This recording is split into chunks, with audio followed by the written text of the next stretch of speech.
and all the Bay Area. This is ABC 7 News.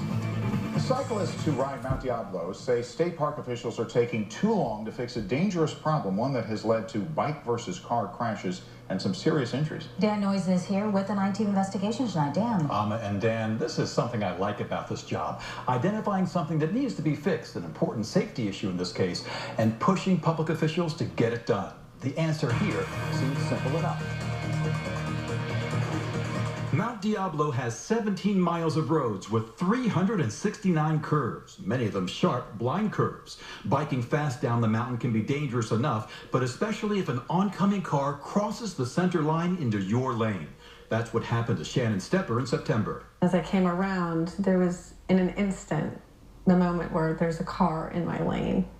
And I knew there was nothing I could do. It could have been much worse. The impact left Shannon with a good case of road rash and some broken bones. The collarbone here is broken, and then the scapula in the back is what's broken. California Public Records Act requests to the CHP and State Department of Parks and Recreation confirm how big of a problem it is. A car coming up the mountain had actually taken a turn too sharp and was completely in my lane. Between 2010 and 2014, there were 116 collisions. I fractured my eye socket. With 70% of the accidents happening around blind curves. I go to the wrong side of the road to avoid the SUV, go over my handlebars. And the collision reports back it up. Time and again, vehicles cross the single broken yellow line into the other lane where the driver did not have a clear view ahead.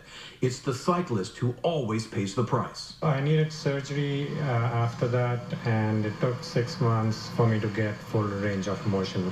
25% of those crashes were bike versus car. Most were solo bicycle collisions. Sometimes it's a cyclist speeding and losing control. These veteran cyclists tell me another major cause is bikes having to swerve to avoid cars that have crossed head-on into their lane. I have a near miss or close call on probably every third ride, and that's descending around 15 to 16 miles an hour. They have launched a group called Mount Diablo Cyclists to attack the problem. The guys wanted to find out how their mountain compares to a similar situation in Marin, Mount Tamalpais. The results of their record search were stunning.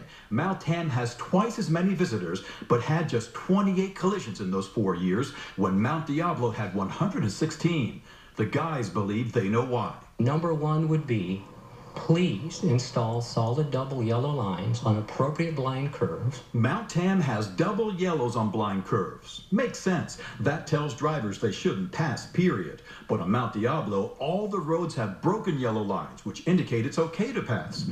I took the issue to the top, meeting with State Park Superintendent Anita Rodriguez. To me, it just seemed obvious that you'd have to have a double yellow on a blind curve. It does seem obvious, but sometimes there's things that we don't know. That's why we're leaving it to the experts. Rodriguez says she needs a $60,000 study to figure out what to do. But the state senator whose district contains Mount Diablo says time's up. They've had plenty of time to study the issue. I think they need to act much more quickly. We need to double stripe those lines around the curves right away. Take a look at this. The I-Team obtained a state parks report from 1991 that found over 90% of the vehicles observed crossed over the center line to negotiate the curves. It identified conflicts between sightseeing, bicycling, and faster-moving vehicles as a major issue. Still, it took 24 years for this new engineering report to come out that concludes the roadways don't present any opportunities to allow for vehicular passing, and therefore, the entire length of roadway will need to be striped with double yellow striping. This is a serious, life-threatening situation, and we pressed them to take corrective actions right away to make it better. The Parks Department has just installed these warning signs.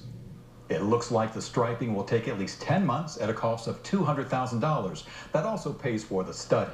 Not soon enough for those cyclists we interviewed, so be careful out there, really. Be careful. Those blind curves are tough. Treacherous. Well, we'll get some action. Let's hope.